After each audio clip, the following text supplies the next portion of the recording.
Termz. And conditions. I love Cardi-B, man. She's actually one Cardi human B, being. She is dude, one awesome. human being. Mm. And she knows how to capitalize on her fame as well. Oh hell yeah, man. She knows what she's worth. You know. And the best part is that that's her. That's her authentic self. She's not Yeah. playing up or nothing. Oh nah. You know what funny thing is, a while back, because I didn't start following her until like, I had a record and that. Yeah. But it was more when I watched her, because I had her records, I didn't. It was one of those ones where I didn't care enough.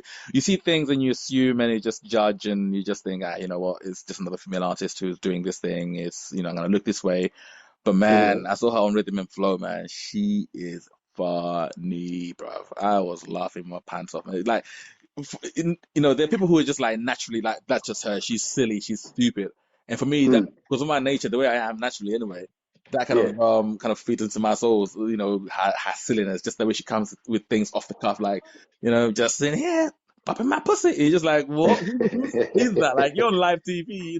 Oh, sorry, you're on Netflix even, like, with all these people around you and just saying stuff, just like, and it just pops. It's not like, how the people could say that and it's just like, come on, Jeremy, grow up, or, what the hell's wrong with you, And then people would do something like that. Whoa, that's so cool. Mm. And I think with her, why it's so what's so endearing to people is the fact that it's the truth. She's not putting it on. Mm-mm. There's people who do that, and you're like, yeah, you're just playing up to the camera. Shut up, man. Sit back down. Mm-hmm. That's how she is. Because like when she says, "I'm just popping my pussy," everyone knows she used to be a stripper, Yep. right? And then everyone knows that she used to make them videos for Instagram or whatever, where she's like genuinely was doing that, Mm-hmm. right? And then even when she says, "Look, me, I got famous because obviously got my boobs done. I was known as a stripper and made funny videos online. And if you're sexy and funny at the same time, so you got a double threat there. And you're talented, so it's triple threat there as well. So, obviously people came to look at her boobs and then they were like, she's kind of funny as well. And they're like, oh shit, and she can rap. But you know what? I think also a case of, I think the older I've gotten, the the less I've become judgmental on how, especially like towards women and how, because obviously I think women have always been sort of, we put this moral high ground on people and just, I don't know, expect them that they're going to adhere to them or that it's the correct way to do them. Who's to say that what we're doing is correct and what we're doing is wrong? She saw an opportunity because we men like to do these things. And rightly so, she utilized this. So when we now look at these women and we say, oh yeah, she came up the wrong way. What's the right way? What? Because someone has to be diligent or whatever. And oh no, I don't say diligent because she is diligent. She does her job well. She has been there. She has been consistent throughout. But I mean more in the sense of she's been sort of consistently, looking towards the future. That this is just the journey I'm going on now. But it's not my. It is not my end goal. It's not my. It's not my. My what's the word I'm looking for? Help me out, nigga. Help me out, nigga. What's the word that we need here? Well, but basically, I think it was when you said journey, that's not too far off because that was never her final destination. It was just her vehicle to get to where she wanted to be, which is here. Which is here, which is to get to the part where you care about her beyond her boobs or beyond her, her silliness, where she's a viable artist, which is what she identifies as now, and a businesswoman as well. Yeah, but do you find that sometimes, like, especially with women, you as a man looking at the women in general, like women on women, in some cases you'll find that women will, I think in this day and age you're finding more support towards like, women towards women and such, but there's still a big element which I feel personally that women don't support each other as much because the way they look at each other, like, and going back to that point of, you look at them and be like, oh yeah, you didn't get here the correct way, you're a stripper. But if a writer writes a book and becomes famous, it's like, oh yeah, you got there the right way. But we don't say that to men. Like, a man could have gone through a weird trip, hard and, useless waste man, and then he makes it. But no one ever sort of did that, that sort of deemed him the way that we do women, if you see my drift, right? Yeah, no, I see what you're saying because the easiest, the if anyone ever does that, I say, okay, First of all, look at Women magazine. Yeah, Mm-hmm. women are the first one to say, "Don't objectify me. I'm more than just my face. I'm more than just makeup." You open up a women's magazine. First, the way they used to be is like, oh, with that circle. Oh, look at how she's worn her makeup. Oh, look at that dress. Oh, look at how she's revealing everything. She's Mm-hmm. fat. She's got cellulite. Whatever. And then That's you're so like, right. Yeah. okay. Mm-hmm. So then you're telling me not to do that, Mm-hmm. but you're doing that. Mm-hmm. So which is it?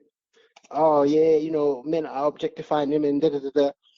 And then you're like, you're finding, well, we just copy and we do. If you demonstrate to us what is acceptable, what is unacceptable, Mm-hmm. that's what we're gonna do, right?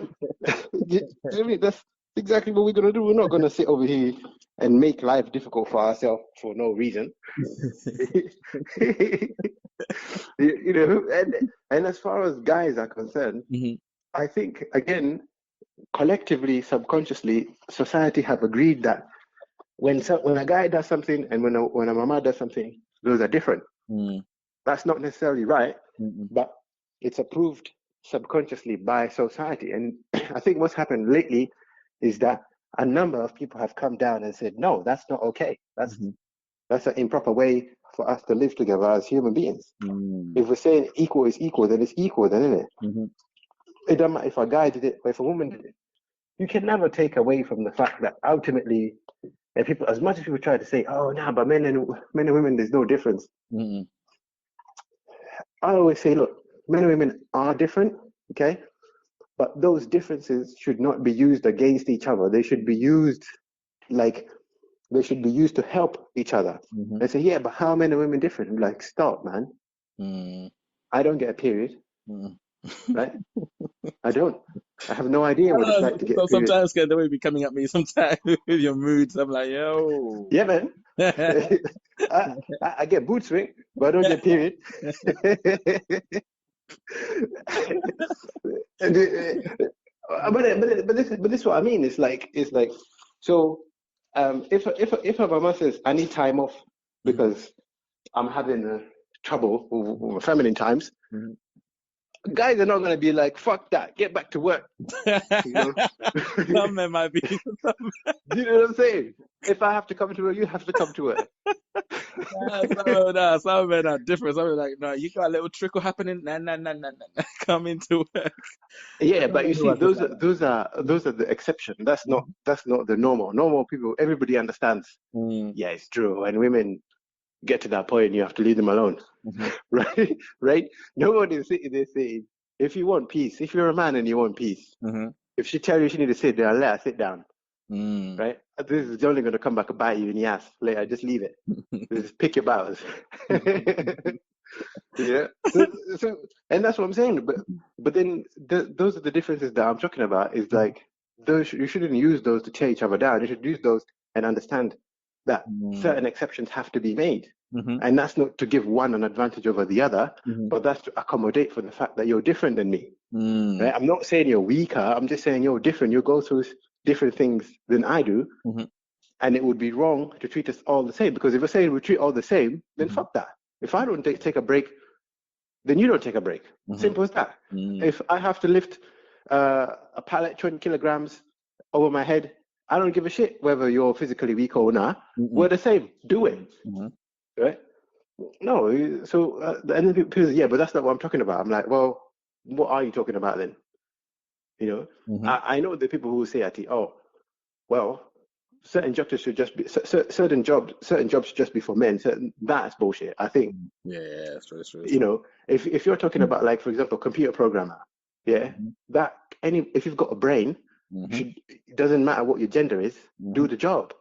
Because all I would say is you just need to be good at it. That's true. Yeah. Don't expect just because you're a woman are going to give you a break. No. Time of the month or not, we all got deadlines. Yeah, man. Do you see what I'm saying? Yeah. And don't act like time of the month just came up and shocked you out of the blue, like you never knew it was coming. Build that into the program. Say, look, I'm efficient from here to here, and I'm going to need help when it comes to here. Yeah, man. Say, oh, yeah, I feel you. You know what, so I think in that respect, I think that's where now I think things are different. I think people have all started to realize, yeah, it's true. There are differences, and we should definitely make exceptions. And if the mama wants to go find something to do, even though she's a kept woman. If she wants to find something to do, then let her in it. Hmm. That's okay. It's her right as a human being to be able to produce. Hmm. You know? But I don't know what they've realized, but it does feel better now when well, I know there's still a long way to go, but I think when you look at the most environments now, work environments, or even just um, even outside of work, you're seeing Yeah. that sort of growth and sort of move forward slightly. There's definitely traction in the whole, women's movement.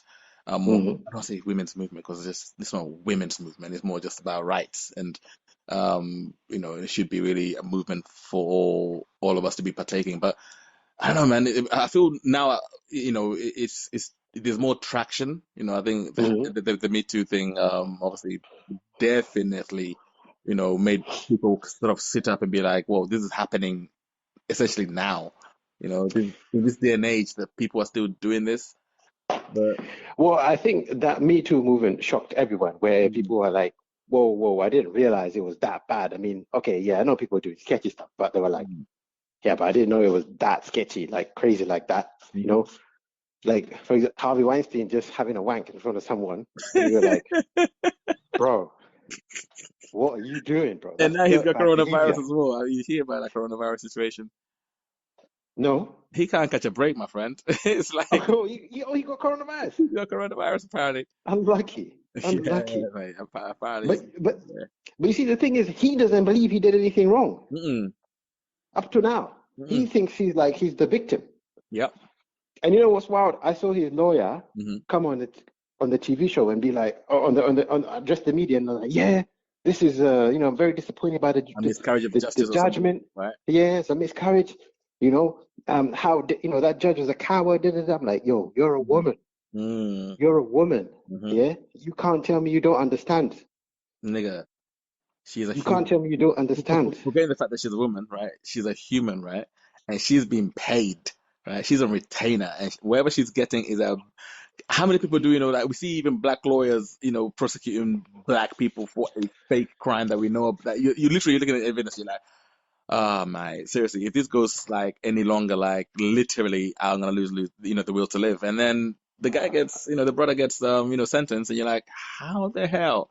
So I think it's the same thing, isn't it? Like money talks, and beyond anything else, people's, loyalties lie, beyond the pound or the dollar or the euro, whatever the currency is, and people don't care about anything else. That's what it speaks volumes, man. Money, money, money.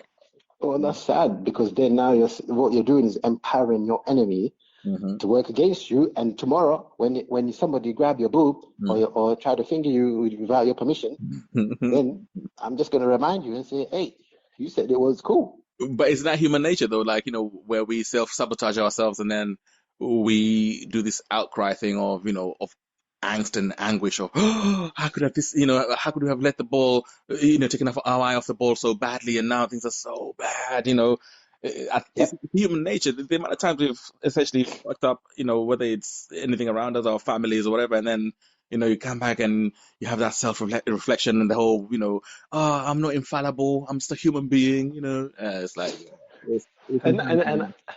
and I think that's the other part where you have to look at yourself. Because I remember one time I was having a conversation with and she was telling me about like, women's rights and so on. And she's quite big on that as well. Hmm. And I was listening and I was like, okay, cool. And she goes, yeah, everybody's got unconscious bias and all men have some kind of unconscious bias. I was like, Hmm. yeah, but it's not that bad. I mean, she goes, yeah, I bet you've got unconscious biases. Like, probably, but I don't think so. Hmm. And then I can't remember some scenario she had described. And I was just like, oh, shit, you know. What did she say? I think it was to do with racism. Hmm. Um, I was telling her that at school I used to bully Indian guys, right? That was in Kenya, yeah, because I didn't think. Wait. I just dropped that so casually, like, like I had a samosa. I was like, fam, you, you targeted Indian guys. Yeah, in Kenya, 100%, 100%. And I'm not even sorry about it now. To be Oh fair, my I god, think about it why? because Explain I yourself, just because this is funny. Shit, this is gold. Because me, I was just like, look here, these guys, they've come to our country, right? Uh-huh. Come to our country, yeah. Yeah. And now all of a sudden they're gonna act like I'm beneath them. They can kiss my ass. If you're that hot, yeah, you fuck off back to wherever it is that you came from, innit? You sound like Right? a fucking skinhead from Kenya. No, Look, I think I serious, came from. serious. Oh Because my it used to gosh. be in Aga Khan, yeah, and Uh-huh. so they used to feel like you come to us. I'm like, get fucked. This school is in my country. Let me tell you how the hierarchy goes. Uh-huh. Me, Uh-huh. then everybody else, then you. Right? Oh my gosh. That's too funny, man. Right? And then she used to be like, so you don't think that, so you think that was right? Mhm. I'm like, what was wrong with that? Mhm. She was like, You're such this is a what I'm talking about. She goes, that was not okay. That was not okay. Oh my I'm gosh. like, I don't know what you're on about. You know They what, was yeah? trying it. Do They you was know, trying it. from the time we were talking to you about flipping growing up in Kenya, yeah, Yeah, there's a massive disparity between myself and yourself, yeah. And we were yeah, like, I was telling you about growing up in, Italy or whatnot, and I was like, it's not a bad area to live in. Well, it wasn't back then anyway. It was an okay area, right? yeah, But yeah, essentially, it was still the ghetto, and yeah, now when I remember we were talking and you were like, oh yeah, well, we used to also go out and play, blah blah. And then yeah, and you were like, oh yeah, and then the guy would be cutting the hedge, and we're like, "What, you had a hedge?" That yeah, was the most surreal thing for me ever. Like, you had a hedge. The yeah. only people I knew who had a hedge were rich people, yeah. And now you're dropping this new shit, yeah. Nah, because I'm Your like, yo, these privilege, I niggas. say, your black privilege is different. Okay, I love to say it. Yeah, I don't get it twisted. Like this is like the opposite of saying like a white man talking like yeah, you should go back to your fucking country. Now this is you, yeah, flip one Kenyan having people come Yeah, to your country, immigrants. Yeah, you're like, yeah, and you're proper middle class. You're even upper class at that point in time. So you were like, yo, get the fuck out of our country. yo, bro, I didn't see what was the hype with these. Though, honestly, I'm looking at them and I'm like, why are they even here, bro? Mhm. Yeah, and you know me, my whole thing was Why like, are they not seeking new opportunities? Don't you think? I didn't have a problem with any of that. This is the bit you're not understanding. Oh, it's not. They That's not the here problem. in our country Mhm. and they want to be racist to us. That was my problem. But I don't have a problem with you being Indian. That's uh-huh. cool. But You be Indian as much as you like, yeah. But uh-huh. understand, you came to me, Would you not think the that other way maybe around. would you maybe think that stems from that sort of neo-colonialism where after so many years of colonialism and India had already been independent, if not for a Yes. very, very long time, Yeah. and Yeah. democratically, if not even governance-wise, Yeah. they were slightly above or even ahead of Africa, and they were in a way you could feel they were favored more. I was actually watching a documentary recently, and it was sort of talking about, and I digress slightly, but there's a reason for the background. It's Mm, when you look at India and when the British Empire took over India, mm, they didn't build as I don't want to say they didn't build as many roads heading out, but it was more a case of they built more internal infrastructural facilities to help the country grow, right? mm, Because they mm, felt it was imperative for them as well for their own for their own economy mm. to help India grow. But when you look at Africa, everything they built was to take everything out of Africa and Correct. to the rest of the world. So in a way, now Correct. you can imagine now an Indian, who has known that he's been independent for X amount of years, more than an African. 100% he's gonna feel better that like he's better than you. And you can see why. What's the guy from Uganda's name? Idi Amin. Idi Amin. You can see why Yes. he felt that he was he felt the same way you were feeling. But He was like, you don't need to bounce. get the Since you heck think out. you're so good, yeah? Mm. Yeah, you don't need to bounce. I understand because obviously, yeah, I have obviously experienced that sort of weird racism in your own country, like in Kenya, Yeah. and then, yeah, and an Indian sort of looks at you or talks to you in a particular way. And I went to an Indian school as well, so that or half Indian school, so I've experienced sort of the good sides and the bad sides of where the Indians will feel sometimes in some cases that they are better than you. For Yep. whatever reason, whether it's the monetary value they place upon themselves or their lifestyle or just No, it's their life. yeah, It's both, and or also, just and sheer also privilege like of being Indian. I don't know, but yeah. I think it's also like Like, no, I mean, the whole argument of skin color to me was utterly irrelevant. Utterly. I was like, if we're going to argue who's best, I'm the best. Right? Straight up. There was no two ways about that. There's nobody who could tell me nothing. Yep. Right? You know, if I understand why Black American people really struggle with identity, right? Because you're, from as far as you've ever known existence, you've always been told you are second class. That's and true. in some cases, you are less than nothing. Okay? And when we reach back even to how come you're here in the first place, is I bought and sold your people, right? And when I was done with them, I did whatever I wanted to do with them. Right? Raped, killed, whatever, how I felt. And then when I was done even with that, I just sold the difference and got my money back. Yep. Yeah. And that's true. Yeah, and that's been drummed into you. Even when people said you were free, you weren't free, because if I felt like you pissed me off, I could just hang you off a tree and nobody gonna do shit. You know, crow the fuck out of it. Right? Yeah. Nobody. I kill you, I kill your family, and then I'll go and have a beer with my friends, and we'll watch your lifeless body hanging from a tree. Wow. And then fuck all you're gonna do about it. Yeah. So that's true. Yeah, that's true. Yeah, and and that's the truth, and that's happened all the way as recently as the 60s, right? Oh, even later. So now, even later. Yeah. Even up to now, as a Black person, there's some places in the deep South where you can't go. Oh yeah. Because it's dangerous. Listen, hey crew, don't be coming around here looking out, cabin. We don't want any niggers. Niggers coming here. Yeah. Up in nigger. You know what I mean? I don't know why we always assume they're rednecks, but they are rednecks. You will not come in my neighborhood. You will not cause no problems. Exactly, and they're the ones we don't. They're the ones we know about, and there's so many we don't know about. Yeah. Now, come back to me. I'm in Kenya. For a start, I am being told our people never have been ruled by anybody till the white man came. And then when he came, we were against that shit and we fought him tooth and nail until we kicked his ass and asked him to leave. Yeah. And he left and gave the country back to us. Yeah. So we're proud people anyway, as it is.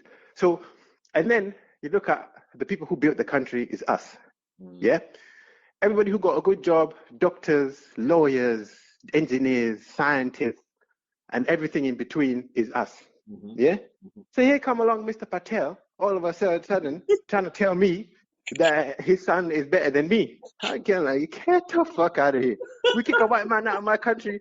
You all fucking needy motherfucker, you're gonna come here and tell me sit the fuck back down, Mr. Patel, and take your little kid with you as well. You're not gonna tell me nothing. And the funny thing is, I understood that immediately. Immediately. Nobody had to sit me down and explain to me, it's like this, nobody's better than you, nobody. I came out knowing that, like, straight up. Yeah, you're definitely right now. I think the case that you, or should I say we, were never enslaved in that on that level. And later some things happen to obviously us as a people later, but the overall grand scheme of things, it's not as messed as the lack of identity that, like you're saying, African Americans might have. Exactly, and it's like that thing when fucked up things happen to us. It's war, right? It was war. It wasn't like we were just sitting there taking it. It was, there was a struggle. This wasn't like these people. They disrupted us. If they tried, maybe 100 years, maybe, and it wasn't 100 years straight, right? They came with some bullshit. We believed the bullshit for a little bit, and then we were like, "Fuck that shit." Because when did you British come to Kenya fully to take over? Like 1900s? No. Whoa, no. Much earlier than that. Because if you think about it, because they came. I know they came to explore in the early 1850s and so on. Livingstone and his boys, right? If you think about it, I'm trying to think. Because Vasco da Gama. Yeah, but Vasco da Gama was early because by the time it was Christopher Columbus, wasn't it? No. Vasco da Gama was the Portuguese, and the Portuguese they came They in ruled to the way. sort of, yeah, they paved the way. But you see, you see, like how Kenya's set up now is not how it was then, right? Oh no, I know Like, that, but I mean, as in, yeah, so like how we have tribes, those who might as well have been countries at the end of the day. It's different people. So like, and I remember reading this history about Kenya, and it was like what the Arabs used to come and take slaves all the time from Kenya, all the time, right? mm-hmm. And the Arab and the Kikuyu man were mortal enemies to the point where the Arab people decided it wasn't worth the time and the effort to try and capture Kikuyu people Mm-mm. because they get killed a lot Yeah. and they didn't make very good slaves anyway Mm-mm. because they revolt all the time. Yeah. They just don't do shit. They don't they just don't want to do it. So fuck it. Yeah. So then it was like, okay, so there was an unwritten agreement. Mm-hmm. When the Arab traders come to Kenya, they stay out of Kikuyu land.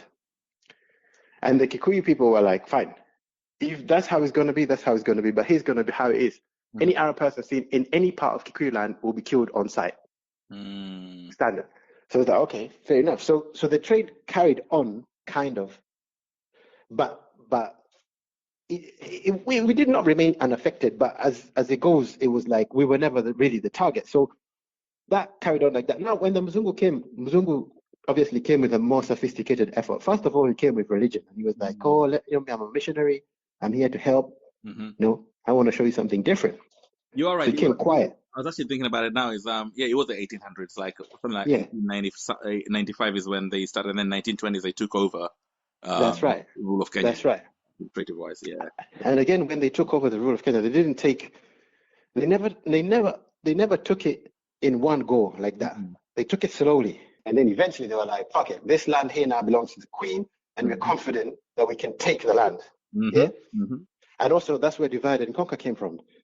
Because when they drew the borders to determine this is Kenya, right? Those lines are not necessarily arbitrary. No, they're arbitrary. Because it was like, I remember Kenya and Tanzania, one belonged to Queen Elizabeth, one belonged to her brother or her uncle. It was Germany, and because it was the Berlin Agreement that subdivided Africa into bits and bobs, isn't it? So That's right. Yeah, and obviously, yeah, because Tanzania back then it was Tanganyika, wasn't it? Yes. And the reason why Mount Kilimanjaro is in Tanzania is it used to be in Kenya, right? And the Queen's, I think it's the cousin, he wrote to the Queen and said, you've got two mountains in your territory, I haven't got any. I need one. And that's why you find where the borderline is, it just jumps over Mount Kilimanjaro and carries on. And they did that specifically so that guy could claim that he has got a mountain in his country. You see, I mean, so those lines were purely arbitrary. There was nothing about those lines that say they should be here other than I want this much territory, I need this many square meters. Actually, yeah, like for Leopold's, his rule over the Congo, and the way he abused the people there. That he was the king of Belgium, wasn't he? That's right. Yeah, that's right. And that's like one of the world's biggest atrocities ever taken place. Crazy. No one talks about it now. Like it's a big deal. Like and it's not in a bad way, but people will talk about the Holocaust and forget about atrocities like that. Like I know we'll talk about the Rwandan genocide and all that stuff, which also was engineered by this whole Leopold movement or the Belgian Africa as a whole is fucked anyway. But generally talking about this particular region, it was completely fucked, by generations of just the Belgians just, effing shit up, man, for people. It makes me angry. That guy, he just wanted to get rid of all of he killed like 6 million Africans. Man, just to shoot them on sight, shoot them to shoot them. Hands, a whole generation of like kids growing up in that, place who were doing the, what pisses me off is we talk about blood diamonds now. And obviously we blame the West and say, oh yeah, but they're buying the diamonds. But when people look back at the history of it, the depth of how that self-hate and that's the way it propagates into the latter generation. So all those kids who are in those 1920s or whatever, are digging for those diamonds, the first generation of blood diamonds, if you think about it, and then that stigma and even that sort of trauma gets ingrained into your mind, and before you know it, you become actually you despise. You see, this is how come the bullshit is so real. Like when the German scientists or did experiment to try and understand the trauma that happened to the Jews. Mm. They were able to figure out that trauma is transferred through the DNA, Mm-hmm. right? Mm-hmm. And they found evidence that trauma is still present in people today Mm-hmm. from what happened in the Holocaust. Mm-hmm. So then people were like, okay, so then if that's the case, what about black people? Oh yeah, there's a whole movement on Yeah, that on yeah, that particular area. Hence why it's actually funny enough you mentioning it, because it's called post-traumatic slave disorder, yeah, which is, if you think about generations and generations. So you think about, you're in Africa, you get captured, that trauma of just being torn away from your family, if anything. yep, Well, let's say you're with your family, right? So yeah, coronavirus day off, you're all going to a picnic, and then boom, you'll get captured. You get put on a ship, you're torn away yep, from, so obviously you're placed, whether it's boy, girl, and then, adults, male, females. So you're all put in different cages, all tied up together according to different, sizes or whatever. And then you get to America if you survived. So it was an arduous journey. Obviously, you saw people die next to you. People were defecating next to you, on top of you, beneath you. The smell yep, was awful. The few times where you're allowed to go above deck, when you've got all these sort of bed sores from just laying in one position, mm-hmm, or salt water on your back. Imagine that trauma, and that's just nothing. And then you get to the destination, right? mm-hmm, And mm-hmm, then you now, once again, you've obviously created relationships on that boat, because humanity, we just love creating mm-hmm, relationships, right? And then mm-hmm, you all now get torn apart, right? And you get sold off to different areas where now the atrocities become real. Before, that was just mm, a journey, right? Now this is where the mm. real thing starts. That's You right. hear whip, you see people being decapitated, people being killed, people just having their spirits broken. So when you Yep, see someone else being made an example of, you don't even want to be anywhere near there. And also random beatings just to keep you on, why did you beat him? exactly. Just in case, Your humanity is stripped from you in the most brutal way. if you're a man, you see, your mother or daughters or children either get raped or killed or whatever, like that trauma. And then over time, Mm. it was, slavery was what, 300 years at least? Yep, yep, If yep. we think about 300 years of, And that's just in America. That's yeah, 300 years from its inception, 300 years from when it was now a thing, a proper established. This is a right, business. yeah, exactly. That's 300 years. So there's the bit in between, Mhm. and slightly before that when people were doing it. Mm, So that's the official recorded is 300 years. We could be talking about even up to six mm, before now, like, because remember, the British, the British are the ones who perfected it. mm, They're the ones who set up the trade lines. mhm, They're the ones that were like, look, we've got all this land in America, yeah? mhm, We don't really have people to go there to work. So we need people to go there to work. Who's going to work? mhm. And they were like, well, there's these savages in Africa, No, you don't know? twist it. They were like, let's try the Irish and the Scottish, Irish mostly. Yeah, but they were work. They Those used to run people away, would be and paid they're white. workers. So yeah, they used to Yeah. run away and not be identified. It's like, Yes. no, it's America's a big place. Yep.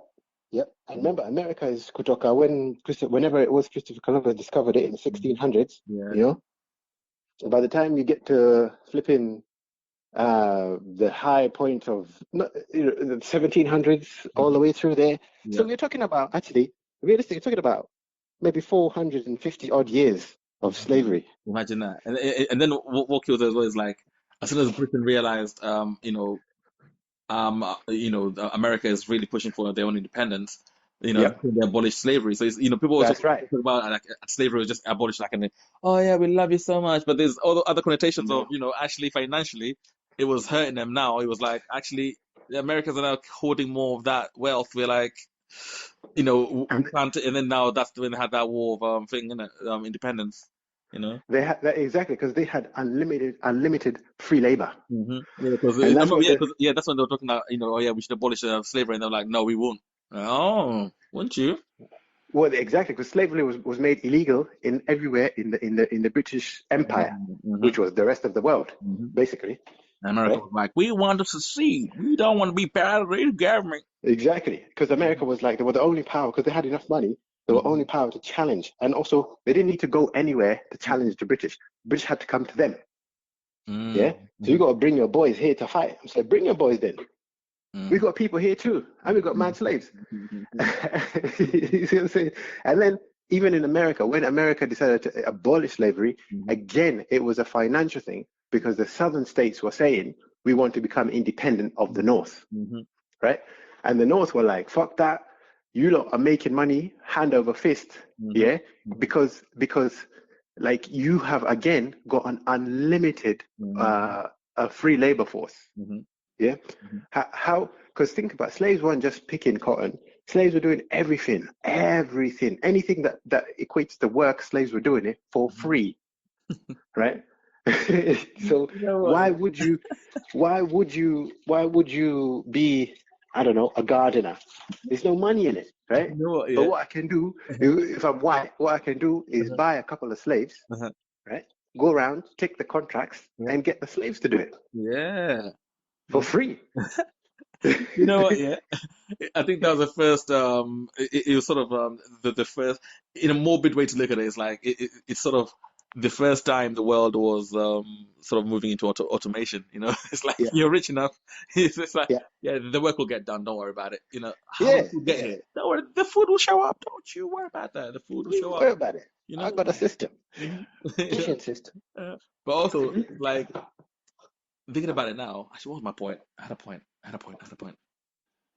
Anyway, carry on. Carry on. I Mhm. can't like to. No. So I was saying, in America, when they decided to abolish slavery, is when they were like, they realized that businesses in the North can never ever compete with the businesses in the South. Mm-mm. And the South were like, well, actually, why the fuck do we need you? Mm.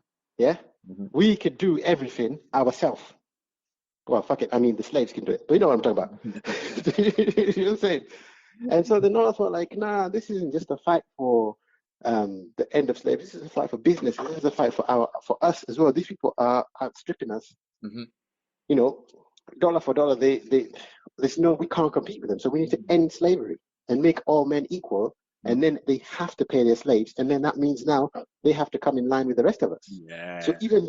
even making people equal had nothing to do with we feel bad about what we're doing. Mhm. You know, it was like, nah, we need to level this playing field, and these that are way too far ahead of us. Like, we've always been pieces on the chessboard, right? Exactly, and Being that's why. moved around willy-nilly whenever they need something. Hey, we'll give you free healthcare. Boom. UK, same thing. We get told the same bullshit. And actually, even actually, Brenda, in the UK, they don't really target us at all. You know, the whole BAME movement, even though it's big, it's I don't know. And when you think about politics, it's not very inclusive anymore. And I don't want to say it's racist, but it's just there. You know. Do you know the bit that people forget here is the people, and which is sad, but it's like unless it's financially viable, Mm-hmm. there's no reason for the status quo to change ever, right? Even for women, whether it's women's rights, men's rights, black people, white people, whatever. Mm-hmm. All it is that, like now what we were talking about before, like why when male chauvinism was a thing Mm-hmm. that mattered, when the women were like, nah, this is no good, I don't want to come to work anymore, or I'm going to make your life difficult, why do you think people go on strike when you want to get something done, right? Mm-hmm. It's like, come back and make me some money. No. Well, come on, please. No. Okay, fuck it. What do you want? You have to treat me the same. Mm-hmm. And then you're going to come back to work. Yeah. Promise? Yeah. All right, we're going to treat you the same. Mm-hmm. We'll write it down on paper. Let me see.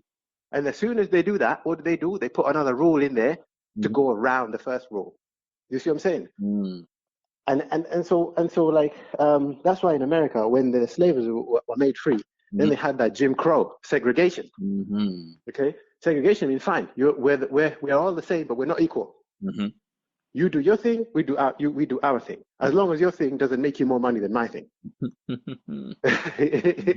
We have to think of a way, because if it was all legit, if it was all like, yes, I care about you as a human being, we should stop, the equality would have started in 1850, whatever, when slavery in America was finished. Mm-hmm. That's when the equality would have started. They wouldn't have needed a Martin Luther King, because they would have known then that actually what we're doing is fucked up. Even when Martin Luther King was alive, they still killed him, Mm-hmm. right? But well, allegedly they say they killed him because you can talk about people be equal all you want, they were never going to do it. Mm-hmm. But then he said, poor people, Mm-hmm. all of America, should have the same rights Ooh. as middle class and rich people.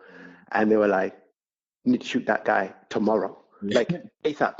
He's beating up the guys in the Midwest who are just living life in really dire circumstances and they're white. Yep, yep. They were like, if he gets those people mobilized, we're fucked. We've got to stop him, and we've got to stop him now. Yeah, 'cause you So can imagine now, like in the Caucasus, like in a place like Iowa, they'd be like, "That black man speaks the truth."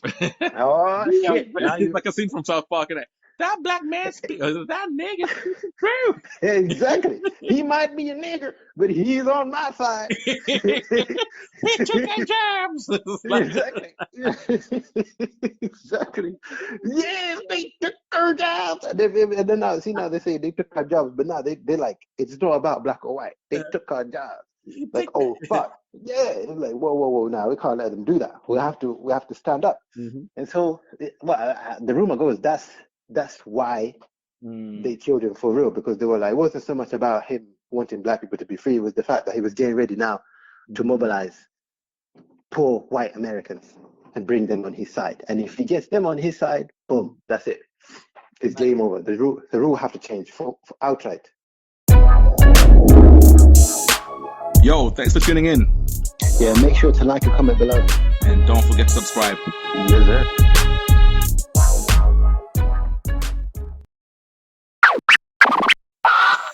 Love that.